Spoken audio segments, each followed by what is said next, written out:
Hey everyone, my name is Kevin Phillips and welcome to my channel. Here's a brief overview of what I'm hoping to achieve in this channel, and that is to help teach people how to design and write their own games. Primarily in BASIC, and I'm going to be doing it from a modern piece of 80s hardware. Now, when I started to learn how to program, I started on this. This is my ZX81 from 1981. My parents bought it for me. It has no keyboard, as you can see. It's got like 1 kilobyte of RAM. No graphics, well, had very primitive graphics, had no sound, no color, and everything got saved on audio cassette tape. Plugged in your TV set that you had to tune in, because it was all analog. And it did have an expansion bus on the back where you could plug in extra memory expansion, so you can get it up to 16K of RAM, or higher if you're lucky, and ZX printer and a few other things. So what I did was I basically had to know how to operate this when I got it, and this is where you start kind of learning from the manual that comes with this machine.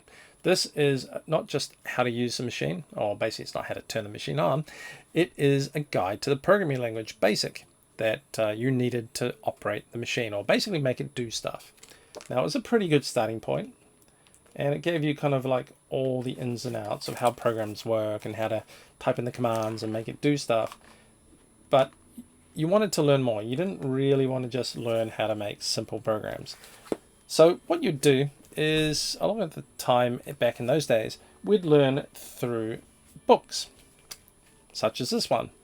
And this book, or these books, would come with basically sets of, or I guess collections of games that you could type in. What you would do is you'd type these in, you'd run them and go, yay, that's fun. And then you would just go through it and try and work out how it actually worked based on the code. So you learn through example. Now, in 1982, Sinclair released a new machine called the ZX Spectrum, and I do have it hidden around here somewhere. I think I buried it under this book, which I did. So this is the ZX Spectrum. The ZX Spectrum is basically the next model. It's a big brother of the ZX81. It does have color, it does have graphics, it does have sound, and it does have squishy rubber keys, which kind of play the part of being a real keyboard. Okay, just like the ZX81, you could save your programs up to audio cassette tape, plug it in and tune it into your TV set. You did have the same expansion bus, but you could plug a lot of other things in. Joystick interfaces, usually not memory expansions. Usually you did it internally. You'd add a few chips in there because it would go up to 48K of RAM.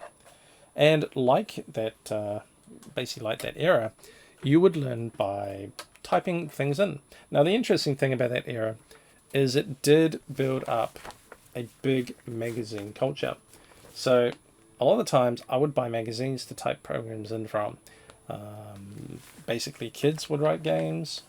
They'd send them to magazine. The magazine would print it out. You'd buy the magazine. You'd type them in.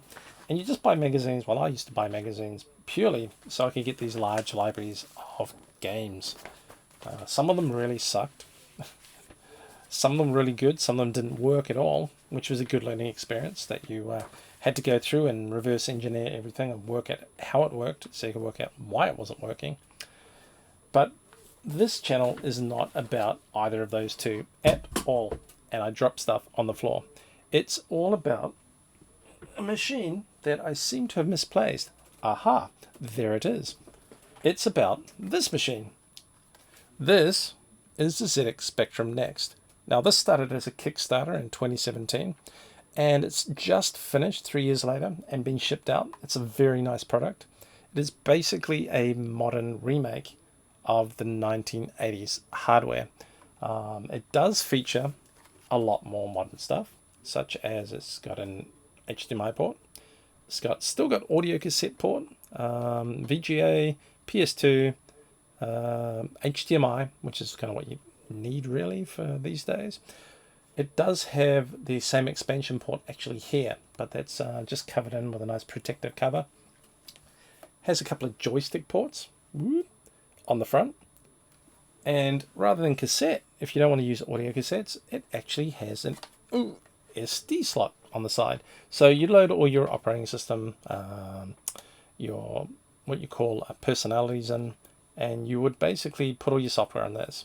So it's going to make life a lot easier.